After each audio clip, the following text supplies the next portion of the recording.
National Police Commissioner Fannie Masemola has sent more officers to the Eastern Cape to tackle increasing extortion and gang-related crimes. It follows a meeting between Police Minister Senzo Mchunu and Mthatha residents. Gangs are said to be demanding protection fees from businesses in the area, which has forced some companies to close down. Let's now speak to General Masimula. General Masimula, thank you so much for your time and for joining us this morning. What do you think has given a rise to these extortions, especially in the Eastern Cape? Thanks. Good morning, Katlego and your viewers. Well, the issue of extortion have come quite a couple of years, but it wasn't as much as now. And we have made arrests over the past 5 years. We arrested over 700 people, 52 of which were convicted. And in Mthatha alone, I know February, March this year, it's over 12 people arrested for extortion. And yeah, unfortunately, it keep growing. One, we didn't know whether what the reason is, but it's basically criminality. The fact that people might be struggling on unemployment doesn't mean you must extort those that are trying their best to make life through working or creating jobs. We deployed extra police in Mthatha and Nelson Mandela Bay. We deployed special forces, NIO, TRT. We deployed organized crime, extra crime intelligence.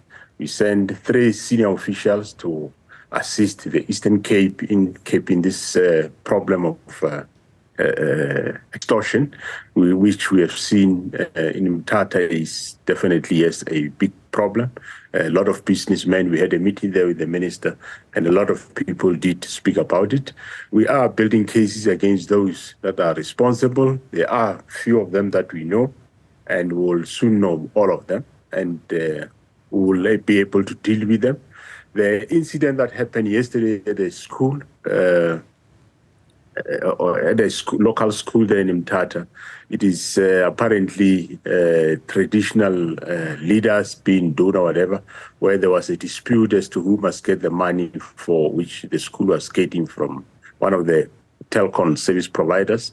So it's not necessarily extortion, but we are aware that it is rife in Mthatha, hence the deployment of more boots on the ground, and also hence we are taking the organized crime approach in terms of how we are handling the Mthatha situation as well as Nelson Mandela Bay. We are aware people are very tired, people have raised their concerns, and we will be, before the end of this week, the Provincial Commissioner of Eastern Cape will be making public a toll-free number where members of the public can phone and tell us who's doing what where, so that it will assist us in making our case stronger against these few individuals that are harassing the community, and we'll be able to round them off and arrest them and probably bring them to book.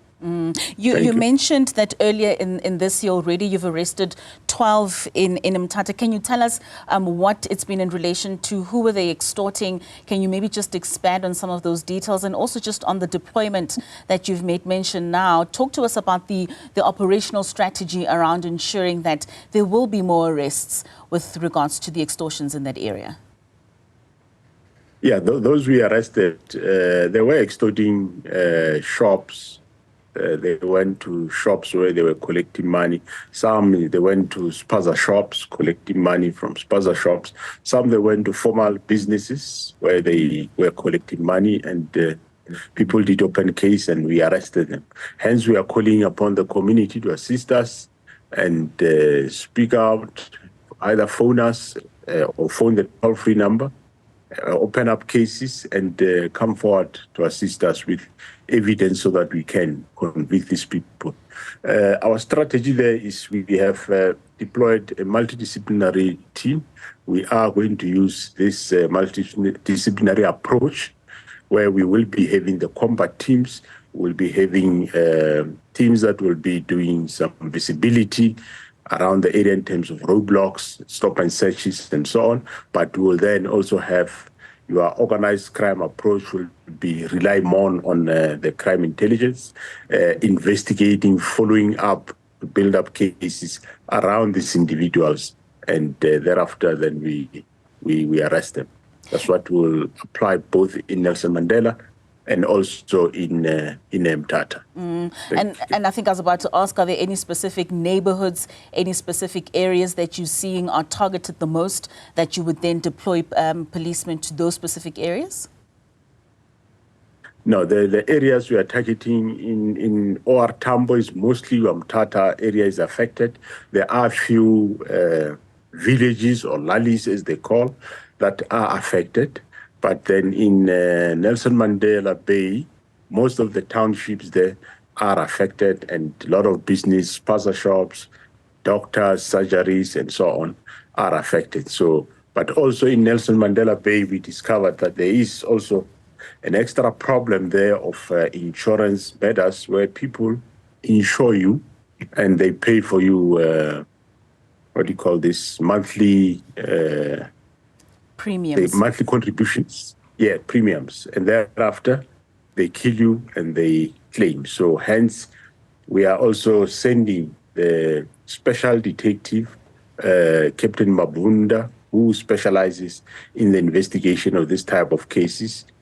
He's not going alone, he's going also with a special team, and he will spend time in Nelson Mandela Bay so that we investigate all such cases and make sure that when he leaves there, at least we know that everything has been brought to book. Thank you. Do we know who is at the forefront of these extortions? Is it people from the Eastern Cape? Is it people within those very communities? Are people within the communities seeing an opportunity and also now becoming a part of these extortion rings? Can you sort of paint a picture in terms of who these extortionists are? It is local people that form a group of criminals comes together and start doing this. You have seen also in Western Cape, you would remember we had the guy called Ralph Stanfield who was arrested for this. He was dealing similarly with this. It's just people that turn out to be criminals and do this. You would remember in Mamelodi, the guy called Kek, he was doing exactly the same in Mamelodi. With Boko Haram. So he was arrested, and we have resurfacing still of Boko Haram in Mamelodi. So we will continue making sure that we deal with this countrywide. But it's ordinary people that form up groups and become crime syndicates. It's unfortunate that in certain instances, we have a few of our some members of police that are part of this, which that's the reason why we're also sending anti-corruption unit to Mthatha, because of even the community there, they alerted us about involvement of some. But majority of the police, men and women in blue, are dedicated doing their work correctly. But there are those few that are working with these criminals, and we will deal them like that as such. You also mentioned earlier that in the last year, I believe you said 700 people had been arrested, but only 52 had been convicted. Are you finding that there's enough of a synergy between SAPS and the judicial system that could become a deterrent to those who are a part of these extortions when they're seeing more people being convicted for the same crimes? Look, we might be, as police, we might be wanting more convictions. As much as the number of people that we take to court, we might want more convictions. But however, we know that the other parties in the justice system have got limitations. The court rolls are quite huge, so we understand that. But we would have loved to see more convictions. But we do have a lot of cases that are in line awaiting for processing by various courts. Lastly, you mentioned a toll-free number that is available for people within the Eastern Cape to be able to make use of. Just talk to us about the community involvement that you are asking for at the certain time in order for people to be able to report any of the extortions that they may personally experience, just so that police are able to be on the beat. Yeah, as soon as we launch the number, as I said, the provincial commissioner launched it before the end of this week. We ask the community to phone in and tell us who is doing what. We will follow up all their tips. Everything that they tell us, we'll follow and investigate. And if it's verified, we are aware that even those extorters will also call with a view to mislead us, but we will follow up each lead and make sure that we get to finality as to who's responsible for what and bring everybody to book.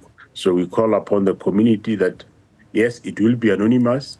As you phone that number, we'll use that evidence, but at some stage there will be those that will be required as witnesses. For example, if you have extorted me, you have took money from me, I cannot only go and phone anonymously because I need to open a case myself. I need to submit a statement. I need to go to court. So there will be those that will be required as witnesses, but of course there will be those that are just tipping us to say, I've seen 1, 2, 3 happening at such and such a place. So community must just bear with us and understand that there is that difference between if you tip us or if you are a complainant and a witness at the same time. Thank you. All right, General Masimula, thank you so much for your time and for speaking to us this morning.